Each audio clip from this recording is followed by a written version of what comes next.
Ô pessoal, tudo bem? Sou Flávio Federico, confeiteiro, proprietário da Academia de Confeitaria em São Paulo. E eu tô aqui no Festival Tulhas para falar com vocês da minha grande descoberta. As histórias são sempre longas, mas eu acho que vale a pena falar porque talvez acho que vocês vão gostar. Eu estou na confeitaria profissionalmente há 30 anos mais ou menos. Eu vim de outras formações, de outra área, tenho 52 anos. Meu grande sonho era ter uma escola, enfim, era ter uma loja, depois uma escola, mas o mais importante foi o seguinte. A gente nasceu num país onde o bacana é o que vem de fora. O bacana é o que é feito no estrangeiro, né? O legal, pensa que eu vou voltar um pouquinho, né? Eu sou da década de 60 e nessa época o legal era para os Estados Unidos, era ir para Disney, era conhecer os parques, era usar tênis importados. Essa era a história de quem era daquela época, música de fora do Brasil e tal. Enfim, a gente cresce assim, é o mundo que a gente conhece, porque a gente vê na televisão e tudo. E um dia, durante uma viagem minha, uns americanos perguntaram se eu sabia tocar música brasileira, porque eu tocava bateria. Sabe tocar música brasileira? Eu falei, não. Sei tocar rock, porque música da minha época, de novo, rock mais pesado e tal, né? Ele falou, rock é meu, eu sei tocar rock. Você tem que saber tocar música do seu país. Eu tinha 14 anos, tá? Pra gente se localizar. E naquele momento eu descobri como era importante eu entender o que o meu país tinha para me oferecer. Eu voltei dessa viagem, a primeira coisa que eu fiz foi procurar um professor para aprender a tocar ritmos brasileiros. E aí, vamos lá, aprendi a tocar os ritmos brasileiros. Então, enfim, era forró, enfim, não tinha axé na época e tal, mas basicamente os ritmos brasileiros que eram as coisas interessantes da época e que eram as coisas raízes, né, do Brasil.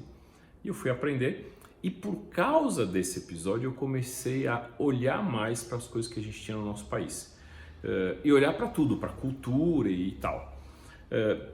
Como eu fui caminhando para a confeitaria, eu comecei a falar, deixa eu ver o que o meu país tem para me oferecer. E foi quando eu descobri que fora do Brasil tinham grandes indústrias, empresas fazendo coisas enormes e que no Brasil a gente tinha sempre pequenos produtores, pequenos artesãos, pequenos músicos, pequenos tudo, fazendo um monte de coisa bacana que todo mundo que vinha de fora estava interessado em ter, estava interessado em comprar.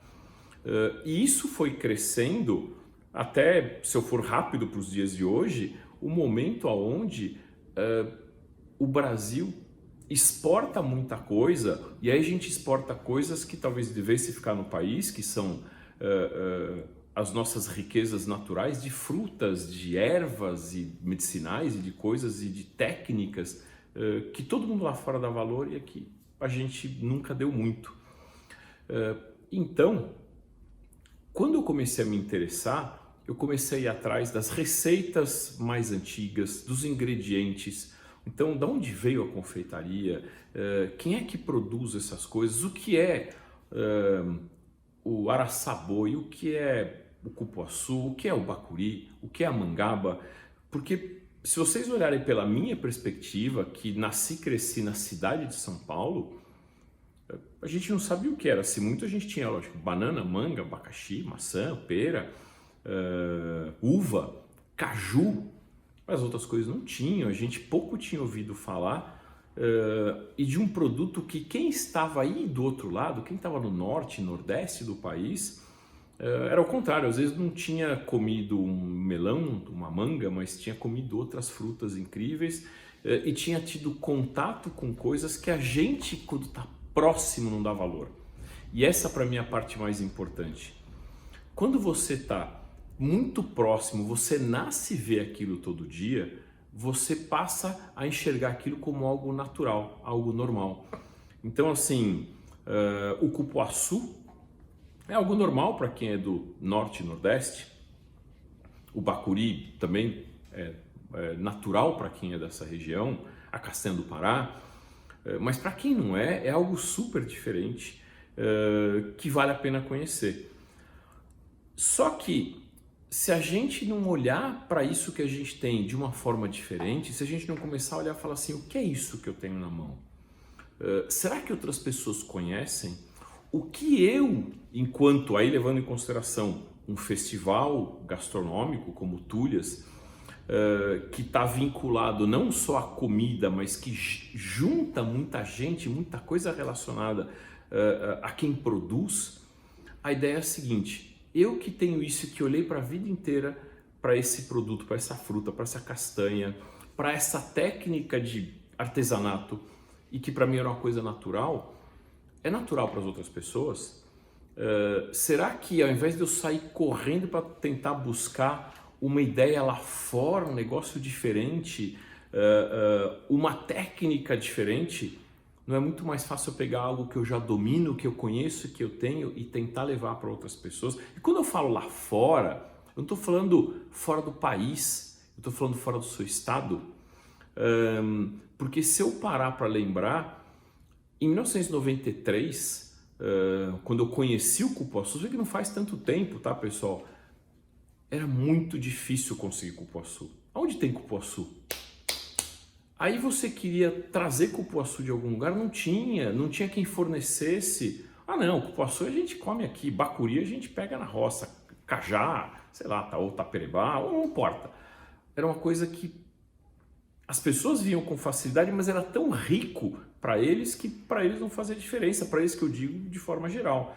Então assim, é muito mais fácil você crescer pegando uma coisa que você conhece, que você domina, e trabalhando isso de uma forma profissional, aí sim, com a ajuda de todo esse projeto e das pessoas que estão interessadas em fazer o Brasil crescer, fazer os pequenos produtores, as pequenas cooperativas, os pequenos artesãos crescerem, do que você sair e gastar o seu tempo atrás de uma coisa que você vai ter que aprender. Eu não quero dizer que você não possa fazer isso, mas eu quero dizer que a riqueza está na sua mão, a riqueza está com você.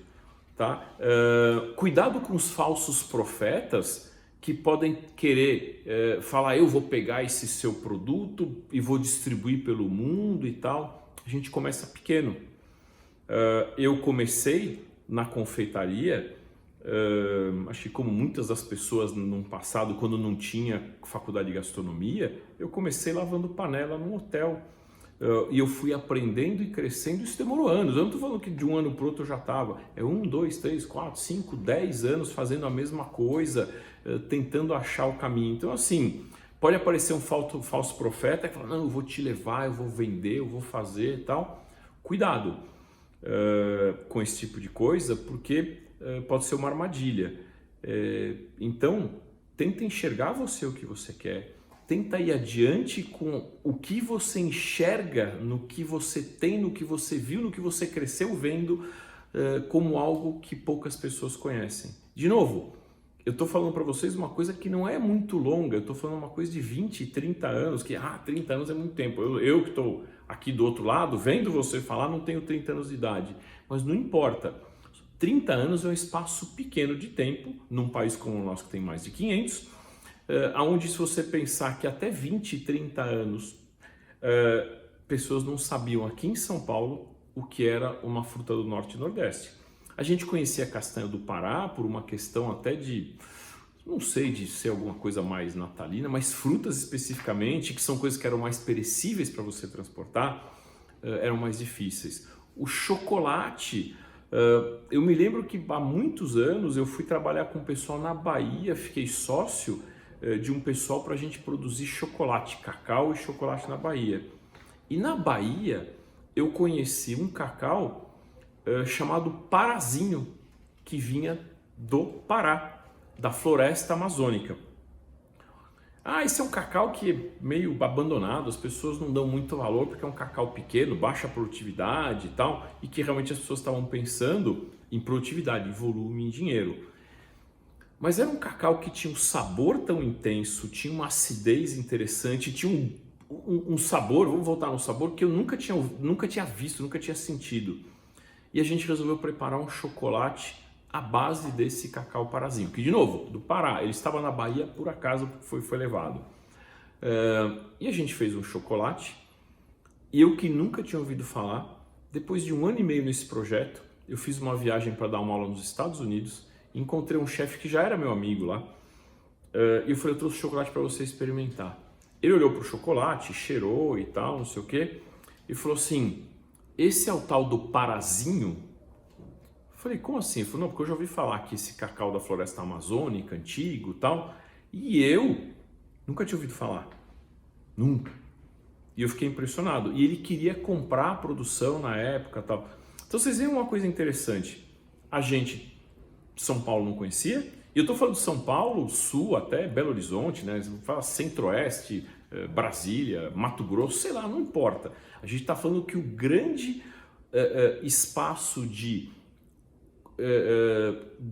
ingredientes, o grande espaço de criação de artesanato e coisas mais manuais são feitas no Norte e Nordeste. Porque para baixo a gente teve um crescimento muito grande industrial. Então isso mudou muito a visão das pessoas. E é por isso que às vezes algumas pessoas acham assim, lá no Norte e Nordeste, ou você que está no Norte e Nordeste, fala assim, eu estou aqui, eu quero ir para um lugar onde tenha desenvolvimento tecnológico e tal. Mas se a gente fizer isso, o que vai acontecer com tudo aquilo que foi criado, desenvolvido, feito e amado pelos nossos antepassados?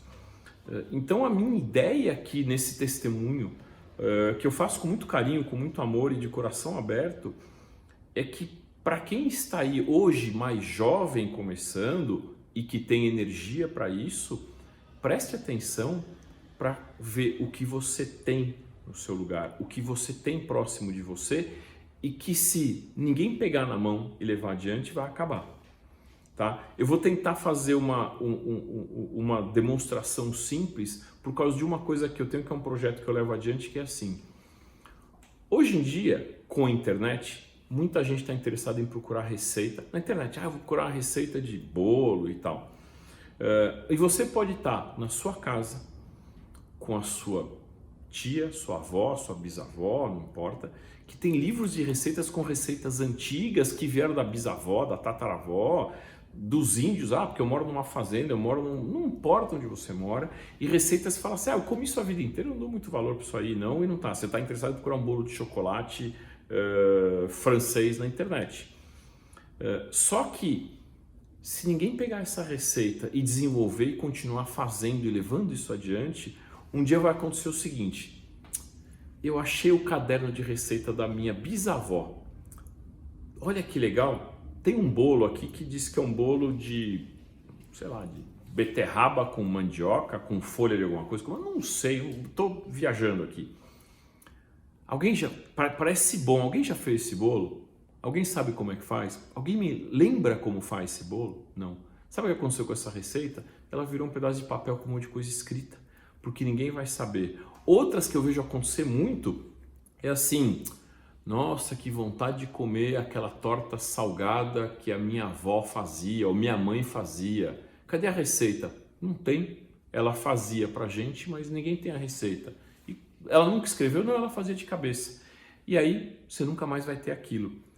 E se você parar para pensar e enxergar isso de uma forma diferente, você consegue pegar isso e transformar em algo que vai andar mais algumas gerações e que de repente, se você acha que é incrível, você pode mostrar para outras pessoas que vão mostrar para outras, e isso vai crescer como uma forma de sustento de negócio para quem está com a cabeça voltada para o que está mais longe. A gente precisa olhar para o nosso quadrado, a gente tem que olhar para o nosso espaço, porque a gente tem na mão, a gente tem muita riqueza. Quantas vezes já ouviram falar de gente que vem de fora do país, andar na floresta, procurar ervas medicinais, uma coisa horrível que acontece, mas a gente tem que falar quanta gente vem de fora buscar animais exóticos, né, para levar para fora, as araras, as cobras, os sapos e etc. Eles têm que ficar lá, no lugar deles, mas ao mesmo tempo a gente às vezes não está nem preocupado em olhar para eles quando tem gente que está tão aficionada que quer levar embora. Então, pessoal, para um minutinho para pensar. Eu não sou dono da verdade, nunca fui, eu estou aprendendo ainda nessa vida, eu vou morrer aprendendo, mas se tem uma coisa que eu aprendi e que fez diferença na minha vida, foi aprender a entender, conhecer e amar o meu país e tudo que ele tem. Nós temos tudo, tá? Muita coisa que ninguém tem. A gente sempre fala, o Brasil é legal porque não tem furacão, não tem terremoto, não tem não sei o quê. É verdade. Quantos países têm a quantidade de frutas que a gente tem? Né? Quantos países têm água que a gente tem? Nenhum. O único continente do mundo que tem a quantidade de água doce que a gente tem é a gente mesmo. Não existe nada. Então, vamos parar para pensar nisso. A ideia do Festival das Tulhas realmente é fazer com que a gente comece a enxergar a gente olhar para dentro, a gente olhar para perto, ao invés da gente olhar para longe. Eu assim, tenho uma gratidão enorme de poder estar aqui, de poder fazer parte disso, de poder falar um pouco, de poder expor um pouco do que eu penso, um pouco do que foi minha vida. Eu não vou falar de mim, eu não estou aqui para falar do que eu conquistei ou não, porque não vale a pena. O que eu estou aqui para falar do que eu não consegui conquistar porque eu não enxerguei, eu demorei para enxergar, e porque eu não nasci onde vocês estão, com tanta coisa que eu queria ter dado valor, eu queria ter conhecido antes. Então é assim, acredita, isso vai fazer diferença para você e para as pessoas que vêm depois, para o seu estado, para a sua cidade, para a sua tribo, para a sua comunidade, para o seu bairro, não importa. Mas pensa nisso, porque se você não pensar e estiver olhando lá para fora, vai vir alguém lá de fora e vai pegar o que você tem para levar para lá. Então aí você vai ficar sem mesmo, tá bom? Pensa nisso um pouquinho, tá? Pensa um pouquinho em como levar isso adiante, pensa um pouquinho no amor que a gente tem que ter pelo que a gente faz, pensa na história do chocolate que eu falei, do cara de fora conhecer ou não, pensa em quanto isso que você tem do seu lado alimentou pessoas, fez pessoas crescerem, fez pessoas trabalharem, fez pessoas darem risada, serem felizes, e o quanto isso pode fazer muito mais ainda, tá bom? Então, eu agradeço demais. A gente não vai conseguir estar junto esse ano fisicamente, a gente vai estar aqui se vendo assim, se falando assim, mas eu só posso ter muita gratidão, agradecer demais a todo mundo do Festival das Tulhas, principalmente, desculpe, eu tenho que falar especificamente do Júnior. Júnior, te amo, meu irmão, você é um cara, espetacular, você é um ser humano iluminado que faz a diferença na vida de muita gente. Na minha, na de quem está desse lado, em cima, embaixo, norte, nordeste, isso não importa. Mas você é um cara iluminado e o que você faz não tem preço, não tem o que pague, tá bom? Levem adiante. Obrigado pelo espaço, obrigado por me ouvirem. Eu sei que eu falei bastante, mas eu fico emocionado de poder estar aqui dividindo com vocês. Obrigado mesmo pelo carinho, pelo amor de vocês. Espero poder encontrar com vocês em breve, nos próximos anos, pessoalmente, para a gente se abraçar, para a gente trocar ideia, para eu conhecer coisas que eu não conheço, para comer coisas que eu nunca comi e para a gente falar sobre outros negócios, tá bom? Só fiquem com Deus, aproveitem o festival, aproveitem esse monte de informação que vocês vão receber e vamos trocar informação. Informação parada não leva a nada, é que nem livro na prateleira. Vamos levar as coisas adiante e passar, tá bom? Muito, muito, muito obrigado. De novo, fiquem com Deus. Excelente resto de ano para vocês. Beijo grande, tá bom? Obrigado mesmo, muito obrigado.